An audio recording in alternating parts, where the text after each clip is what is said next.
Chapter 2. Not long ago, Harry had stood up to a school bully, Rocco Wiley. Rocco and his friends had been teasing Harry about how he used to play with a bucket full of dinosaurs when he was younger. Rocco had set fire to a small toy Spinosaurus. Much to Rocco's shock and surprise, Harry had defended it fiercely and rescued it from the flames. He couldn't help it. Even though he was much too old and cool now to play pretend games, it had reminded him of the years of pleasure his dinosaur friends used to bring him.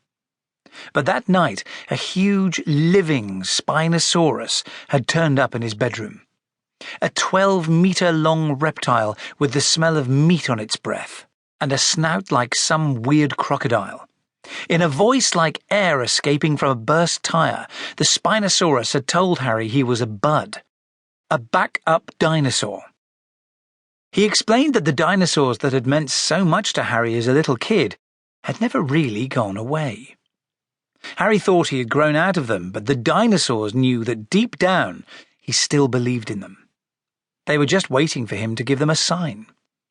They got their sign when Harry took the burnt and wounded Spinosaurus from the playground, wiped it clean, and hid it in an empty box of plasters at home. That simple act of kindness meant that dinosaurs still mattered to him. They wanted somehow to return his loyalty. They understood that now Harry was older, he couldn't very well carry a bucket around with him, so the Spinosaurus had told him that if he was in need of help, he should check in his pocket for his keyring. There he would find a collection of small, flat, plasticated back-up dinosaurs waiting to be brought to life. To activate a bud, all he had to do was rub it with his finger or thumb nose to tail, and the right dinosaur would appear for the job. They would turn up full size, though Harry could make them smaller if he needed to. And they would always be invisible unless he instructed them to show themselves. That same night, before he'd gone to sleep, he checked, and the bud keyring was right there in his pocket, just as Spinosaurus had promised. Now, in the snow-filled garden, Harry's fingers and thumbs spread the cards. Eagerly he began to feel each one for signs of activation. A bud that was warm to the touch was ready to help. But there was no heat at all.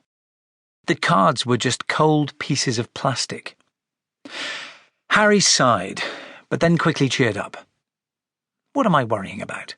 Getting hit by a couple of snowballs isn't serious. I don't need dinosaurs to help me with that. But I know who can. Jack, Charlie, and Siri. The Go-Go's will give me all the backup I need.